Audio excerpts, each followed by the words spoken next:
don't feel like it should.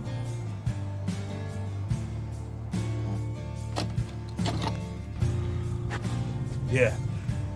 So listen, the smart play here is to kill you and stuff you in the trunk with Stinky over there and be done with the bogies. No, it doesn't. We don't have to take that. It's a goddamn fact, Vic. It just is. No. Wait, hold on. You can't. Done the right thing. Protected those you care about. You're strong, kid. You could have left whenever you wanted. You chose this day. How about you ask yourself why? How's it doing? Well, let me help. You stayed. Because you want something better. Your family, you know. Fuck, Vic. You and me. Your dad'd be proud of you, Vic.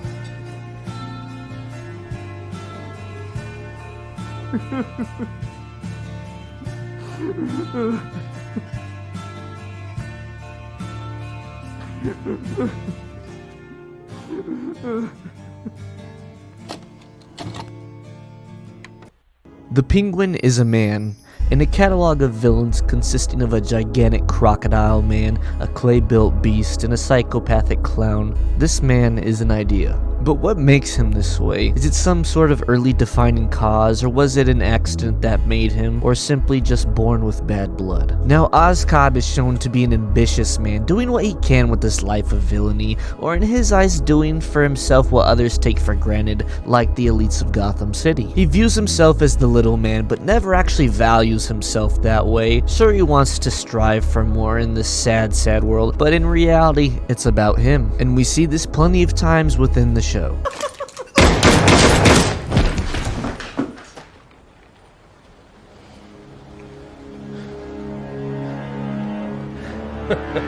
He plays Sophia Falcone early on and becomes one of the leading factors into her placement into Arkham Asylum. Knowing her distrust of her father's doings, Oz takes that chance to move up in the slightest and throws her out like a dog in the rain. You take a gangster who only wants to move up in the world and be where they think they should. Yeah, he murders, steals, extorts, deals, lies, and plenty more, but that's his world. You understand why he does the things he does to survive. You show his compassion for the little man, his family, the overlooked individuals, shows nothing but loyalty towards him. There's something to feel for this man because even through all of the blood, he has a moral compass within him. He may lack a majority of character, but he still has human components deep down inside. But when you take that away from him, you make a manipulator who is only talking for his personal gain. Willing to double cross you without any hesitation, hell, he'll do it right in front of you. He wants to be this main focus, the main man at the top with no room to share. Hell, he'll let you ride to the top with him and cross you just because he sees love and compassion as a weakness to his ultimate goal, himself. The Penguin is a monster. We've had a lot of shows within the world of Batman, and oftentimes they feel like they're missing something. Whether that's character or creativity, hell, even Batman himself, there just seems to be something so little given to the viewer. The Penguin is the step in that right direction. We take this character we've all known for some time, and we reinvent him into something more. Sure, he has the same old waddle and peculiar look to him we've known for all that time, but we give him something completely different. In those steps, we make him real, and we make him a monster. You're supposed to destroy me, Sal. You know, show me what a big man you are, what a fucking big man you are. Huh? Well, I got you. I fucking got you. You filthy, stupid prick. Fuck you. Oz is ambitious, a liar, a killer, and a businessman, but most of all, for a character worthy of being Batman's rogue, he has to be a villain. So how do you take someone so immoral and make them even worse than they already are in a city filled with pollution?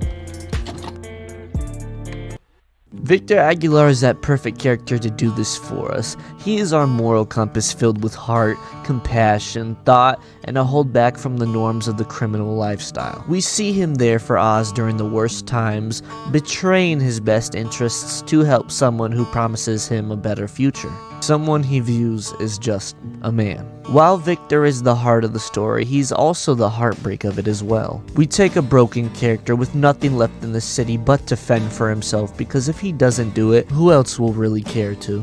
You show him compassion. Yeah, you hold a gun to his head and point him in a direction, but he shows you his worth. This what it feels like? No. Being with me. What did you have Uh, before I found you, huh, kid? hey, please. Fucking nothing.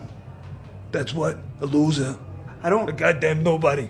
I gave you clothes, money, a place to crash. You got all the opportunity in the world right fucking here. For Christ's sake. But this is all you feel. He makes himself seen in your eyes, and even if you can't appreciate that, you get the sense of reciprocation. Victor is the heart of us all. He's the compassion we have within our hearts. He embodies the lost parts within ourselves. He is the viewer. But what happens when you set him up with a man that has no care for any others but himself?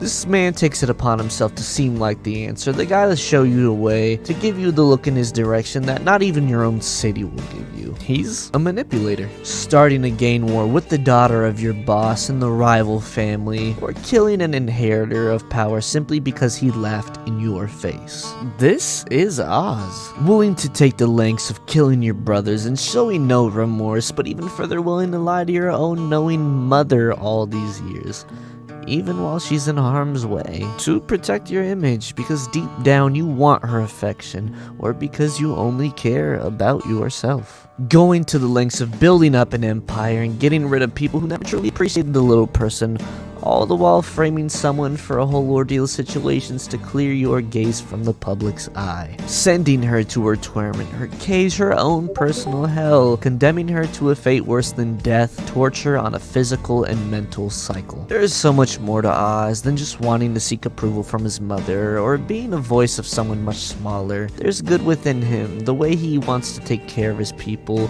and to be the only one they come to when in Rome. Is it so bad to have admiration for this lifestyle of his? He is just a man. Leading your partner through the thick and thin, the ability to let them just leave with no repercussions, but with the last thought they return you because they believe in the promise that you gave them. The hope that there is a better future for them in the city filled with sin. You treat them like an equal and take care of them even in their hardest of times, speaking up for them and who they stand for, showing your solidarity. You invite them into your inner circle with trust and they help reciprocate even in the trickiest of situations, looking after your family, and all in the meantime they end up becoming just as loved as family. But what happens when this becomes a weakness for you? A weakness you can't seem to entertain anymore, something you view as a downfall rather than a chase to the top of the mountain, a weight keeping you from your own ambitions and personal interests. How do you have a family? You are just a monster. Listen, kid.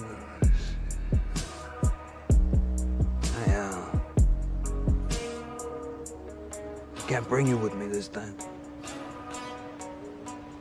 What do you mean? I mean, that's the thing about family. Oz? It's your strength. Fuck if it don't make you weak, too. Oz? And I can't have that no more. Oz?